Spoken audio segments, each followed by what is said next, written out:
Good evening, everyone, and thank you all for joining. Can we just give it a couple of minutes, just let other people come in? I can see gradually they're coming in from the waiting room there. How are we all doing? Lovely to see you all, both familiar and new faces, as always. Hey, how's it going? Oh, that was Dale chipping in there, chipping in a bit prematurely. Yep. As it's your show, I'll let you. So, okay, I think we've got quite a few people in here now. Can you all just do me a favour, please? Just doing the old tech check. Just give me a wave or a thumbs up, just so I know you can hear me. Oh, there we go. There.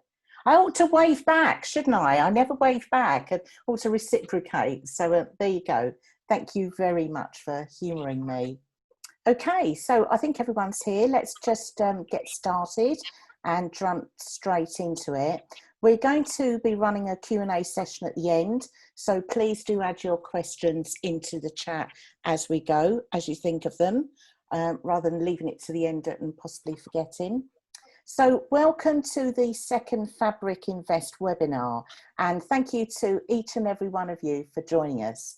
We're running these webinars every fortnight, so please do join us on the future ones too. As you will no doubt be aware, there have been many changes announced in the past couple of weeks in the property world. And so the topic of this webinar is a new era in property. For those of you who don't know me, I'm Lynn Whittingham of Key to Freedom, and I'm delighted as always to have been asked to host this series of webinars. So thank you very much, Dale, for that. And I feel like I've got my name and picture up in lights there. So yeah, had a little bit of a hot flush when I saw that one. Thank you. So Fabric Property Group is made up of multiple arms. They are a team of partners. They have a land division that sources and acquires land for development purposes. And they're very pleased to announce the setup of their off-plan division, which will be managed and run by Dale Anderson. Between Fabric's directors, Steve, Dale and Matt, they have a portfolio of over 60 buy-to-let properties. So without further ado, it gives me huge pleasure to introduce to you today from Fabric Property Group, the CEO, Mr. Steve Jacob, from Fabric Invest, the Managing Director, Mr. Dale Anderson, and our guest speaker tonight, which is Mr. Paul Preston. So let's start with Steve. Steve, since entering the world of property, you've experienced many ups and downs, but you've continued on and built yourself a successful company. You've sold in excess of 100 properties comprising of over 600 units. You're now doing commercial conversions. You're into land developments too. And I know you've made up to 300K on one land development alone. And Dale, you led and managed a team that sold 5,000 units in the last 5 years and raised over £1 billion. You're an experienced UK sales executive. You've experienced both the positive and the negative sides of property, and you certainly remember the last property crash and how investors benefited. You and Steve met, your values aligned, and Fabric Invest was born. And I'm delighted to introduce you to our special guest speaker this week, Mr. Paul Preston. Paul is an off-plan and property investment expert with over 15 years' experience. Previously held a senior position as head of global sales for IP Global, and is now the CEO of Global Residential. He's the master agent for Kingsway Square in Liverpool. Fabric Invest featured project this evening. So welcome, Paul. Thank you very much, Lynn. Great to be here. Pleasure to have you here. Okay, so really looking forward to this one, guys.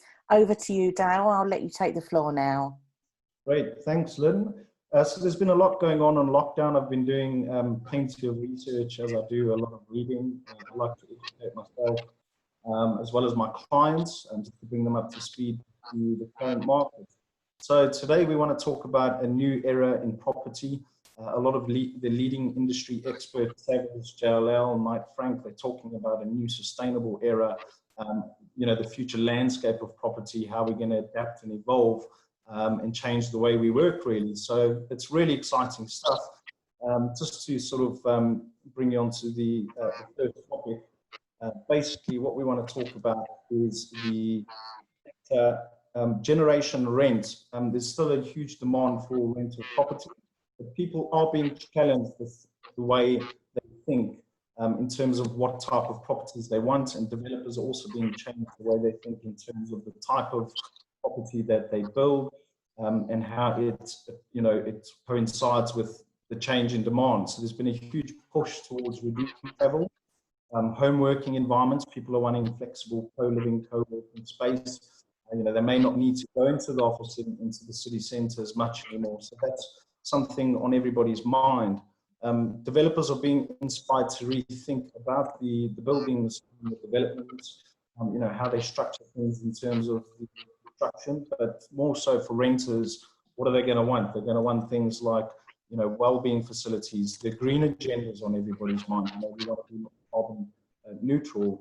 Anyone with children these days, I think this is a kind of a big reset for us, the whole COVID pandemic, and we do want to start thinking about the green agenda being more carbon neutral and buildings that are less damaging to the environment. And that's what new build excites me, because we can shape the landscape, we can shape the developments that we're building to suit the future and the demand from the renters. So yeah, a lot of what I'm seeing is, according to a lot of the reports, people are now looking at health facilities.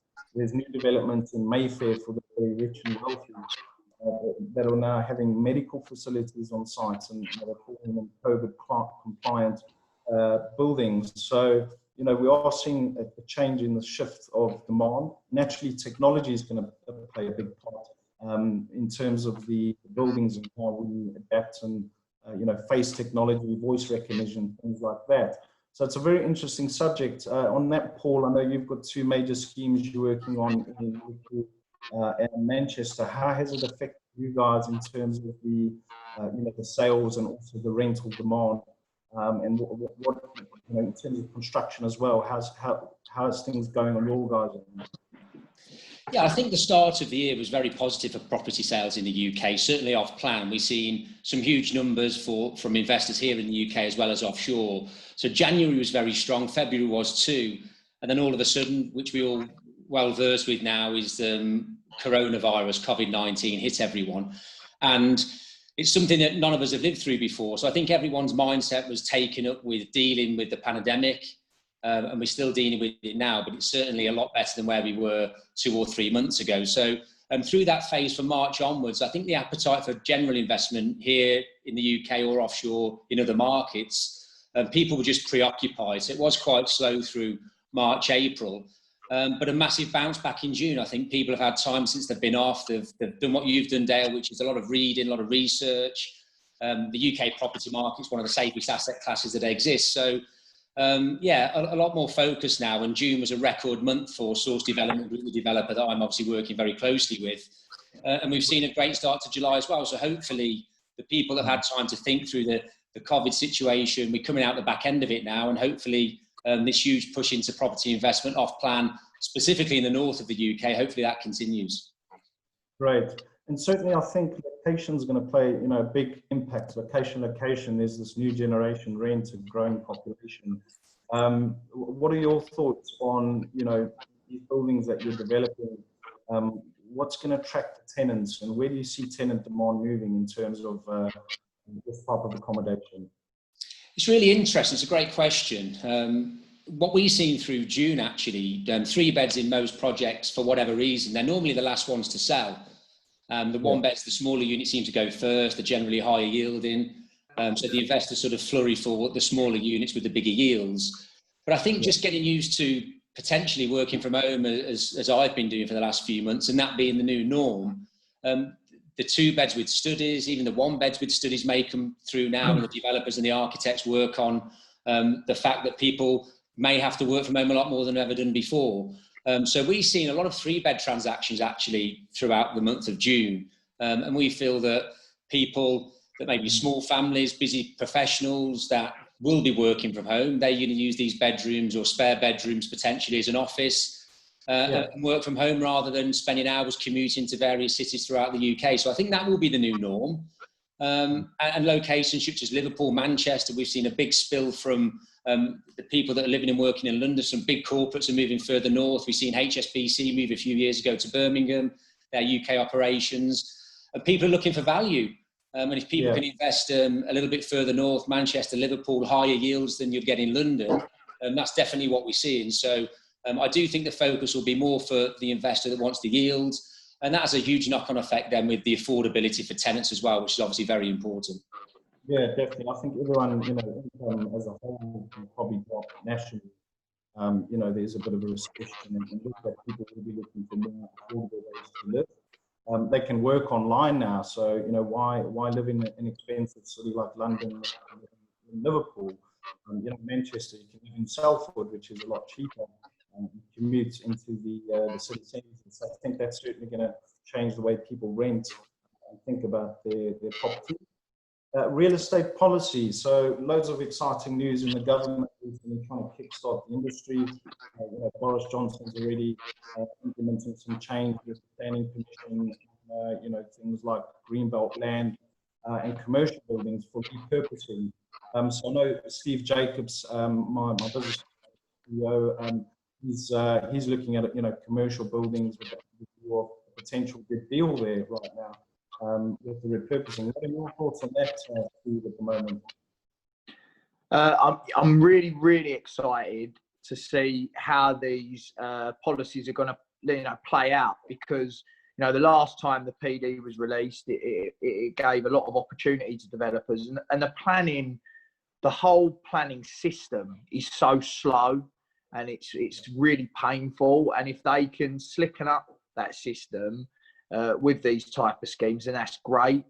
And we will just be actively watching that and trying to take advantage. It's very vague, the policy at the moment, so we're just waiting for the next release to let us know where we target. And I'm sure Paul and Source Developments as well are poised waiting for that situation. But to people out there, definitely be keeping your eyes out locally at brownfield sites and small bits of greenbelt, because it may be them sites that are released. Brilliant. Yeah, there's definitely opportunity in the new legislation, so that's something to definitely keep an eye on.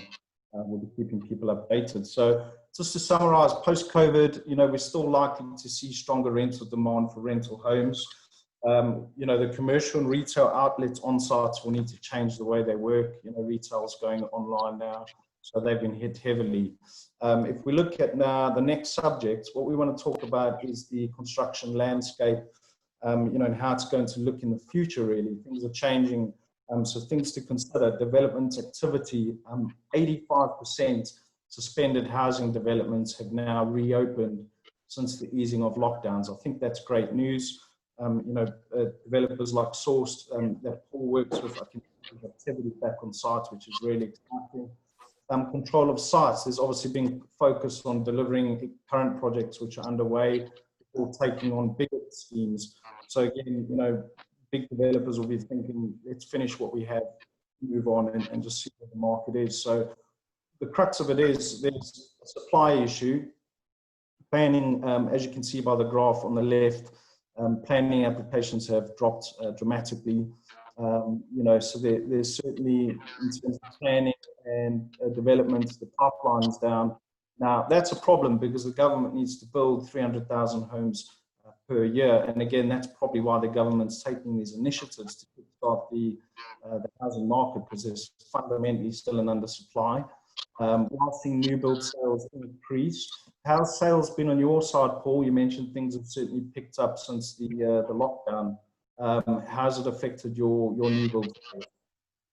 No, it's been good again. Yeah, sort of after lockdown, a big uptick in volume of sales. And it's an interesting topic here, Dale. You talk about the UK, the big undersupply, and everyone's got a very different view on that.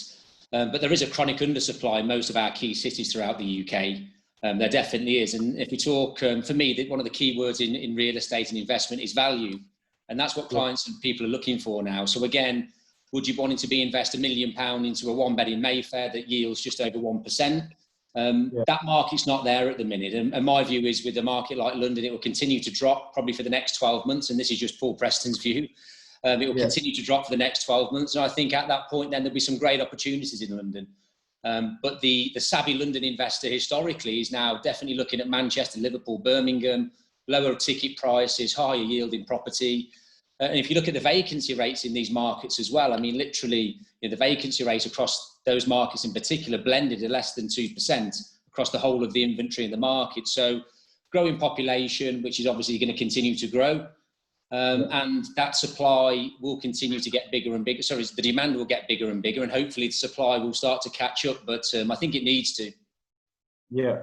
Okay. Excellent. So definitely there needs to be some drastic measures by the government, especially to help incentivize developers, but also landlords. Buy-to-let investors are part of that investment, and we get investors from all over the world, the Middle East, South Africa, Asia. So I think the government's fully aware that as part of their plan to boost the economy, get us out of the current situation, then housing is critical. So it's good to see that on the forefront of the agenda. And sorry to butt in, Dale, if I may, just on that, another interesting point. I'm not sure if we all keep sort of upskilled with what's happening in Asia, in Hong Kong, but the exhibition scene in Hong Kong now, some of the stats that are coming back on UK property, it's like it were 5 or 6 years ago. So one developer in particular last weekend sold 98 units in a weekend. So huge appetite from Hong Kong as that starts to sort of, obviously with the China situation, and very, very savvy investors there. So we've seen huge appetite for UK property in Asia as well, which sounds quite an obvious statement, but it's not been that way for the last 9 months. And it's bouncing back very quickly. And because of the laws now, Hong Kong, they're bringing on all these laws with China. Hong Kong buyers are typically used to British domestic laws. It's got a great financial system. People are very smart. The investors are very savvy. So definitely, I can see interest there, and they're probably taking advantage of the pound right now because it's going to go up. But it is at a favourable exchange rate for them. So onto the construction landscape. We want to talk different sectors. I mean, I've been involved with sales of residential, care homes, hotels, all the way through to student accommodation. Now, naturally, different sectors will be affected differently. So according to the likes of Savills, they're saying the office sector impact on flexible space demand and mass remote working. So again, I think where offices are going to do well is probably more flexible office solutions, likes of your WeWork and Regis. People probably not going to take huge leases on office anymore because if there's a lockdown and it's a huge expense. So that's something certainly to think about. The retail sector, again, it's been hit very hard. They're probably reserving cash and now trying to look at different channels to market via online delivery. Jeff Bezos and Amazon, in my opinion, destroyed the high street retail sector. But certainly something like COVID doesn't help. So they are having to think of new ways. But you can still do well in that sector if you're looking at commercial for repurposing. Logistics sector, supply chains, risk mitigation. Now again, Steve, I know you're involved in some development yourself. When there's something like COVID-19, you need to think about the supply chain. You might be getting your furniture from Europe. You might be getting your building materials from the Far East. Now, when there's something like this that happens, how does that affect your supply chain? In your opinion, Steve, how does that affect the sector? Well, for me, I'm a smaller investor, smaller developer, blocks of 5 and 10 flats. So Paul from a larger developer point of view may have a slightly different view, but my builders were really struggling to get certain materials, at one point struggling to get white goods. Plaster was a tough one, but when speaking to some of the larger developers, they seemed to be more prepared for it and they stocked up on this stuff. Another thing that came out was that the smaller builder started to use more local merchants and have more trust in local merchants, because I think the larger builders merchants were favouring the larger developers, leaving the small builder without any materials. And that's where the local merchants stepped up and started to, really try to help the builder out by getting the materials they needed. And a lot of the builders that I speak to said now they'll be going to more local merchants and staying loyal to them, because in tough times, it was them guys that pulled it out of the bag for them. But I do know that the bigger developers were a little bit more prepared, especially Salboy. I mean, me and you spoke, didn't we, Dale, to Salboy, and they bought something like £10 million worth of product just before lockdown was announced to see them through after the lockdown. So, yeah. Correct. So, yeah, I guess that's something, and there's been an emphasis now on domestic supply, because, travel gets locked down. They need to be thinking, where are we getting our supply from? What's our backup plan? So I think there will be a shift to more local suppliers, which is good for UK business, right? That's a positive thing. Hospitality and hotel sector, naturally the hotel's been affected. I mean, half of the hotels have sat empty unless being used for other purposes. So the hospitality sector for me is slightly risky at the moment. I've always been a big advocate of hotel-based investments, but certainly I think the staycation model probably is going to be something that becomes a lot more popular with people's change in travel preference. They're probably not going to be going to Spain as much, or Greece. Maybe I'm wrong, but I do think staycations will, it's certainly something to keep an eye on, is the holiday home and lodges. Residential accommodation. Now, in terms of what I've read, is that multi-family homes are very resilient, because, there's income protection by the government and, social housing, things like that. But what's your experience, Steve? Because from what I've heard, is multi-family homes or HMOs, they can be a bit of a nightmare if you want to be hands-on. But what is your experience with that? Well, I personally think HMOs can be a nightmare to manage. Some people may be lucky enough to find themselves a great HMO manager. But I do think that the single-let units in city centres, not only are they easier to manage, I think that the rents increase more regular, and I do think that you get a better capital appreciation on the asset. If you're a laid-back investor, I buy property, I don't want the management stress. I don't want the headache. I buy property as a passive investment. Whenever I've had HMOs, I'd say they've been far from passive. But then, someone might have found themselves a great manager locally and have a good strategy. But for me, my single-let units are definitely the best renters and have shown the best capital appreciation over the last 5 years. Yeah, definitely. If you look at apartments in general, city centre, I think they've gone up the most in value, if I'm correct. So, yeah, I know HMOs, multi-family homes, you can make good money, and they may seem secure, but yeah, it's a bit of hassle. I just feel that care homes, great demand. It's at the forefront. Obviously, people trying to mitigate the risk on the health sector. It's, care homes has certainly been at the forefront of the pandemic. I still believe there is a demand for good quality care homes, especially with the current COVID situation. And yeah, just my thoughts on that. I think the landscape's going to change. People are going to want property space to work, relax, greater demand for have offices within the buildings, and also rural locations. People will probably be thinking about commuting to towns around London, like Slough, Bracknell, areas that can get good value, but they've still got all that outdoor and green space. So yeah, on that front, onto the next slide. Low borrowing rates. Have you at all, Paul, seen a higher demand for mortgage buyers now that borrowing rates are at a record low? Yeah, we have. And one of the great things about the UK property market, regardless of where the investors are, your clients, in most locations, there's a mortgage product for clients, which is fantastic. Obviously, the only asset class really that you can leverage. So we have interest rates as low as I've ever known, and as low as they can get, is my view. You mentioned there, Dale, before as well, sort of with our clients in the Middle East, dollar-pegged currencies, the cost of that transition there is very favourable as well. So you've got low cost of borrowing, low entry levels, high yields, and a very favourable FX rate currently from dollar into sterling. So really, it is the perfect storm, given that cost of borrowing is that low. And is it going to shoot up in the next 12 months? I just can't see that happening. Well, I did a financial summary on a 2-bedroom at Kingsway, And looking at the net yield after the mortgage cost, year 1 and 2, you're looking at about 5% net, and years 3, 4, and 5 at a variable rate of 3.2%. You're looking at 4.8% net.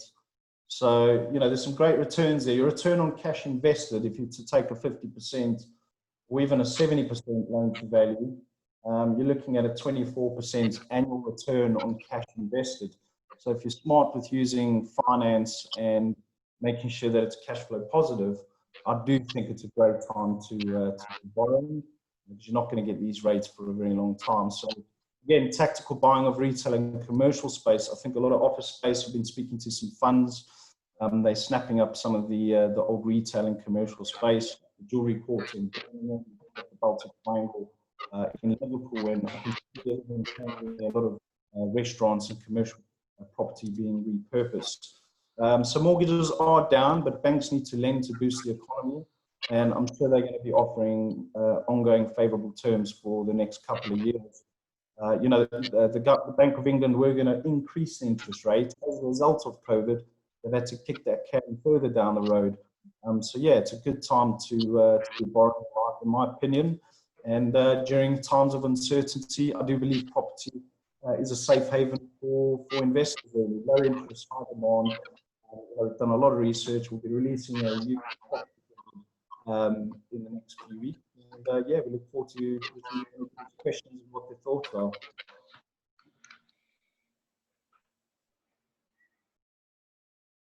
Sorry. On slide, technology.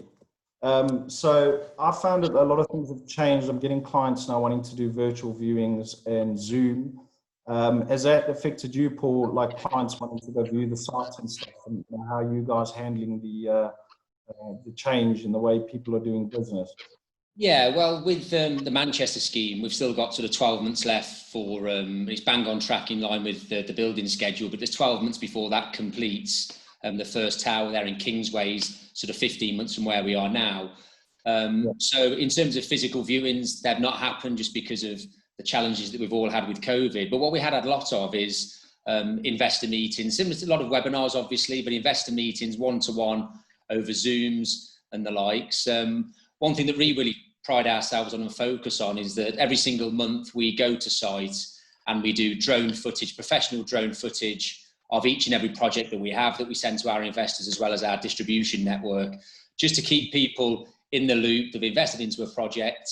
The worst thing in my view is not hearing from developers, because you never know really what's going on. So if there's nothing happening, or if there's something happening regardless, then we're on site every single month.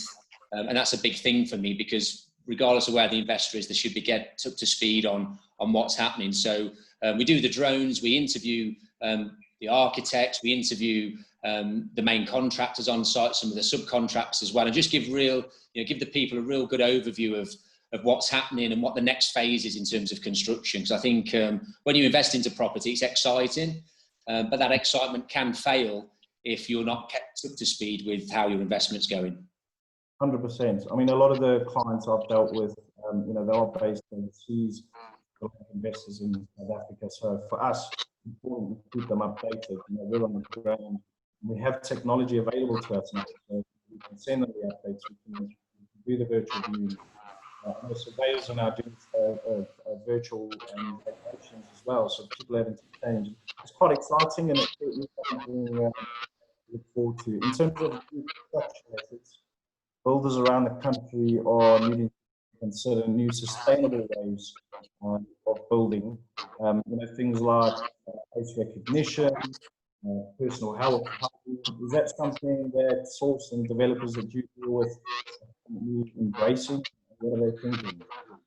Yeah, definitely. And I think there's some markets where it's a lot more advanced than the UK market based on this. The markets like the Middle East, they've got all these fancy apps, all various providers for laundry and all different things that's centralised and built into a lot of the buildings. And some of the development meetings that I've been on over the last couple of months since we've been faced with this COVID situation, it's definitely changing. You mentioned face recognition.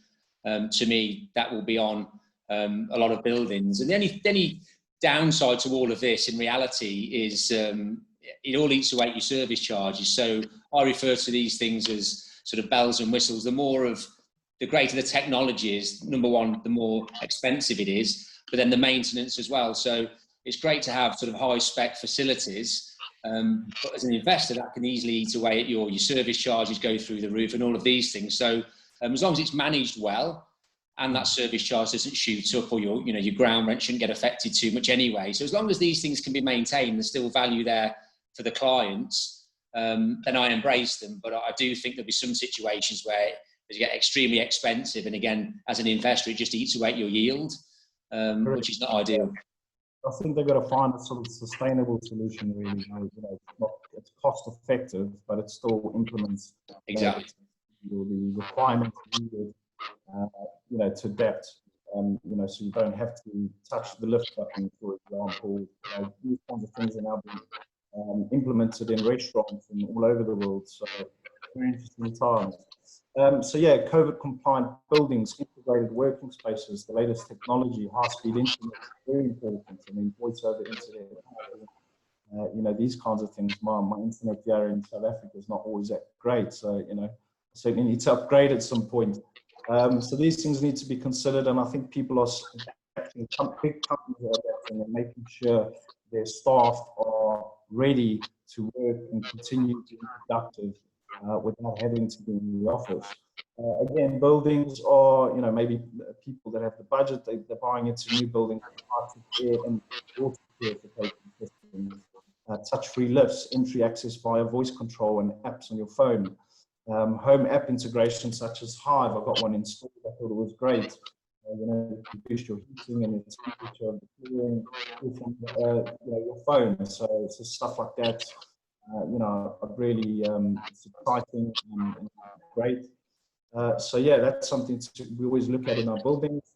And one thing interesting I found in my research, apparently copper is a coronavirus killer. So if you like copper, which I do, you could get your tables and your kitchen counters made of copper, and apparently they're going to be using this now in public areas. So copper should certainly be coming in more demand and more on trend as a result.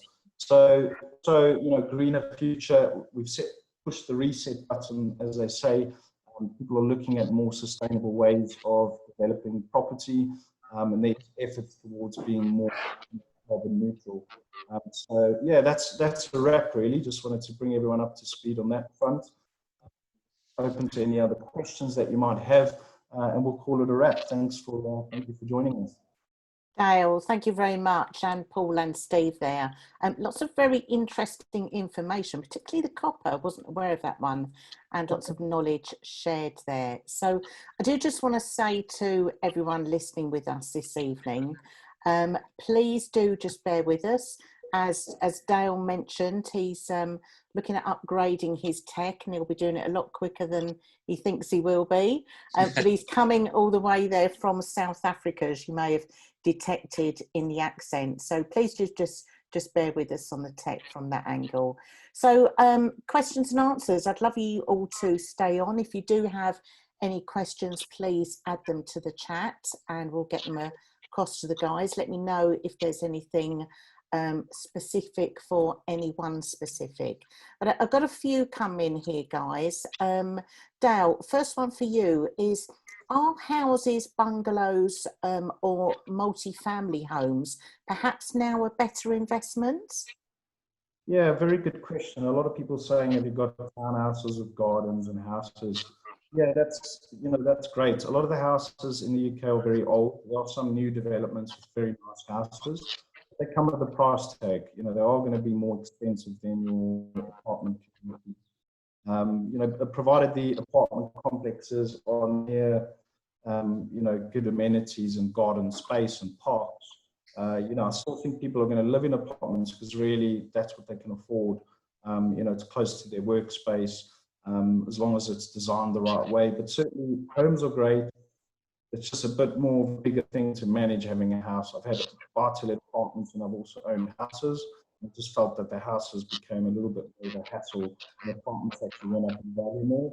But certainly I do think there will be a market for like eco estates, and townhomes space in the future. But certainly from a yield or buy-to-let perspective, probably probably won't give as much return as the rental yield. Mhm. Okay, thank you. Paul, I've got one for you here. Have construction methods changed on site recently? Health and safety measures and social distancing, etc. Virtual viewings, things like that. Yeah, they definitely have. I mean, obviously, the construction team needs to fully comply with the local regulations here in the UK. So the amount of people you can get on site has diminished, basically because of the social distancing rules. So, and they're very strict on this. To access the site now, it's face recognition. It measures your temperature. If it's too high, you go home for 14 days. If not, then you're allowed to go on site to build. So from the physical construction side, it definitely has. We mentioned supply chains earlier as well with certain materials, and that did affect our site. Probably Salboy, by the sounds of it, bought everything that was out there. But that did affect the site, the supply chain slightly, but everyone's back on now and we're having no further issues. And then just speaking to a big lettings and management company within Manchester, through all of this, they were doing virtual viewings and they've never been as busy. But thankfully sitting at home on their laptops doing these virtual viewings. But the numbers that have come off the back of that have just been phenomenal. And that was really, really interesting for me to sort of get my head around that, because I was with understanding if you was a tenant wanting to rent somewhere, you'd want to go and look at the finishes, the walls, and do the obvious things. But the success that they've had with these virtual viewings through that period have been unbelievable, which again will be potentially be a new norm. Yeah, absolutely. Dale, I've got one here for you here. I'm trying to kind of go between Dale and Paul just to give you each a breather. So Dale, can I buy a property from overseas in the UK, and is it difficult to do from abroad? No, not at all. We've got investors, myself and Paul, that are from the UAE, Middle East, South Africa. There's no restrictions. There's certain ways you can purchase the property which are, tax efficient. Naturally, again, things are being done online now, so you can do any anti-money laundering online. You can do your exchange of contracts online. So there's new management systems that are being used to streamline the process and make it as simplified for investors, both in the UK and overseas, to buy a property without actually having to be in the UK. Right, interesting, thank you. Paul, so one here for you. What's the easiest size of unit to sell out of studios, 1 and 2 bedroom apartments?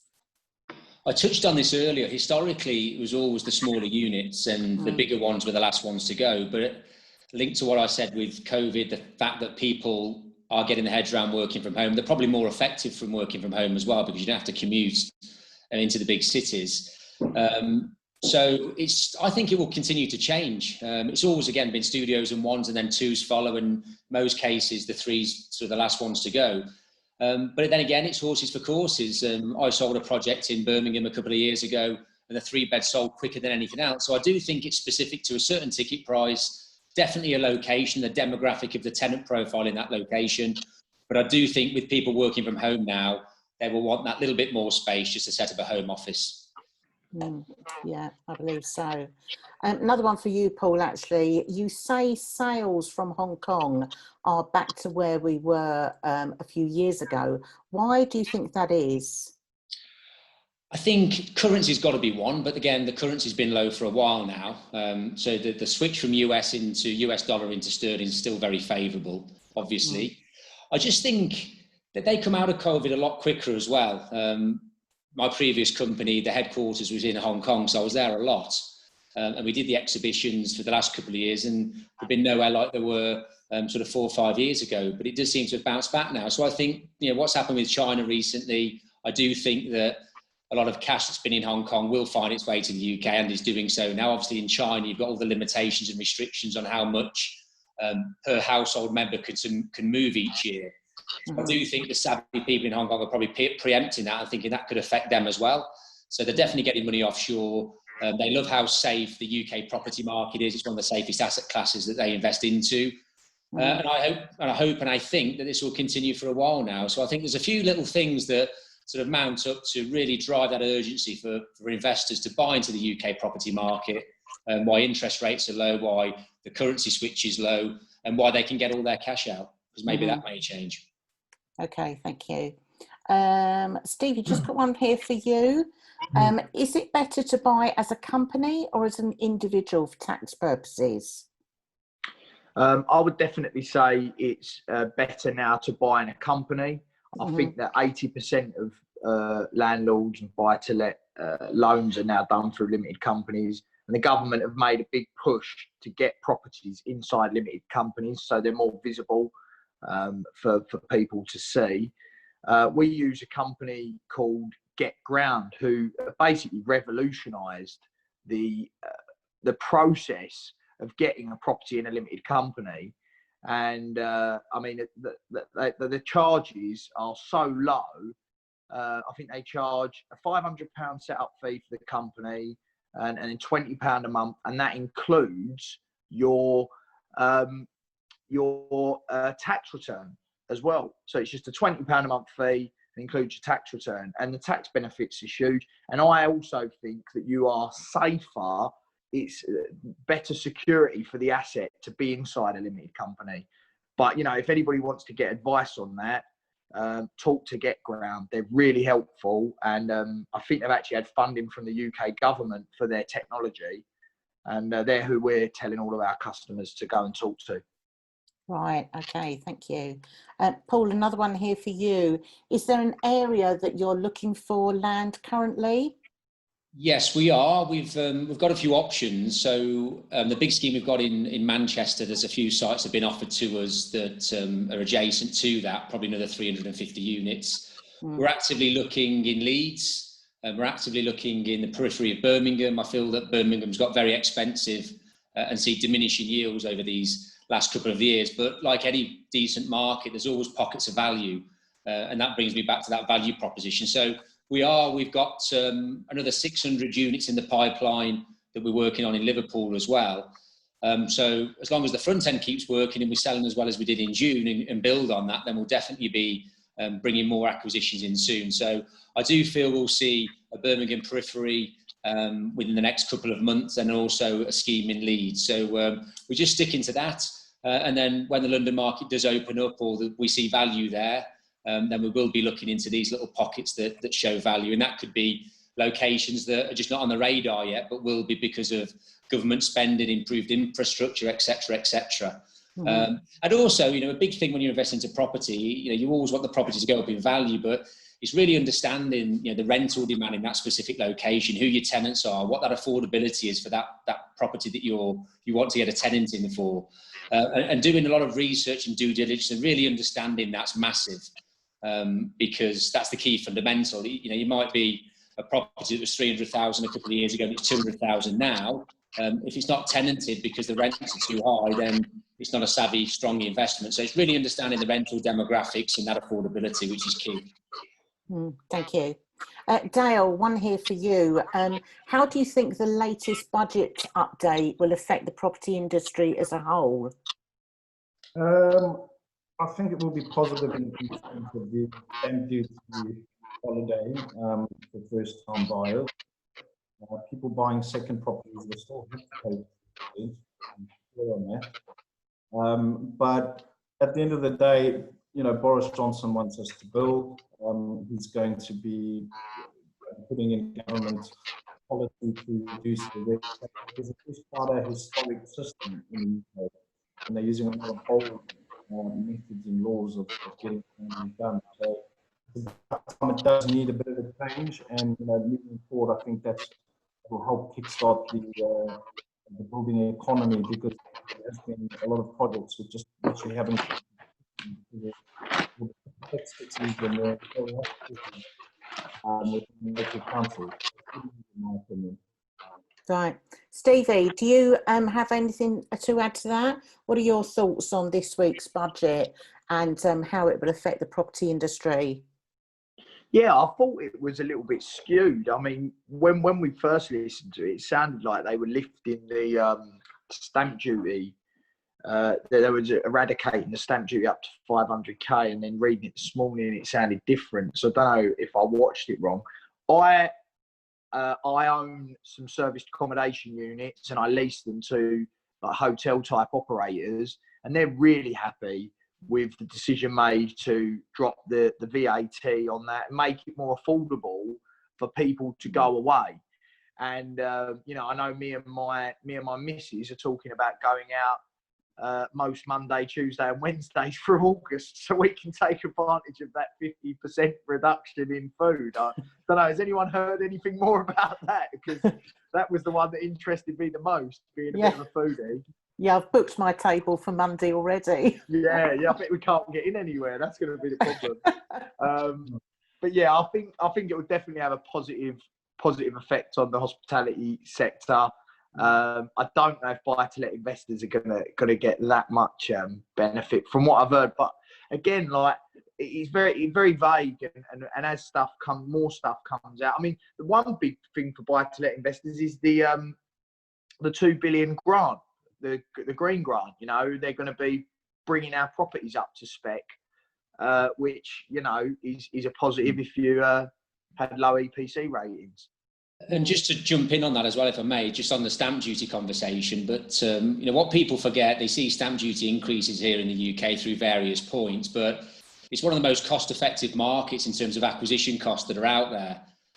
I've sold property through 32 different locations, i.e. big cities or different countries, and the acquisition costs more often than not are into double digits. So if you're investing into Germany, your acquisition costs will be 12%, Spain 10% plus. So for the UK to be where we are in terms of stamp duty, I again just see massive value, and obviously at a certain ticket price below that £250,000 mark, it's almost, you know, it's next to nothing in the bigger scheme of things. So I think the UK have done a great job in keeping the UK market affordable, whether you've lived here all your life or you want to invest into it from offshore. That definitely makes me feel better about stamp duty, Paul, because I've never enjoyed paying it. Yeah, you know, it's definitely made me feel better because I've never actually looked at it like that. I've never looked at it as in, you know, what other countries do. So yeah, that's interesting to know. I actually, not that anyone loves paying anything, but paying stamp duty here, I've never had an issue with, just because to me it makes a lot of sense, and you know, it brings the capital gains into the situation. But you know, my views on capital gains briefly: if you're making money, then you've not got a problem, have you? No, yeah, it's right. It's right. No, it's good to know. Good to know. Perfect, thank you. So guys, I think we've just about answered all the questions. Thank you, Dale, Paul and Stevie, for all of that. Extremely informative and very much appreciated. So I do appreciate that. Thank you very much. So our topic of discussion on the next webinar in a couple of weeks is sustainable investment. Please do look out for the link and please do join us on Thursday, the 23rd of July at 7 p.m. Thank you all once again for being with us today. Truly appreciated. Stay safe, stay well, and see you all soon. Thank you. Bye-bye. Thanks, guys. Thank you. Bye-bye. Bye. Cheers.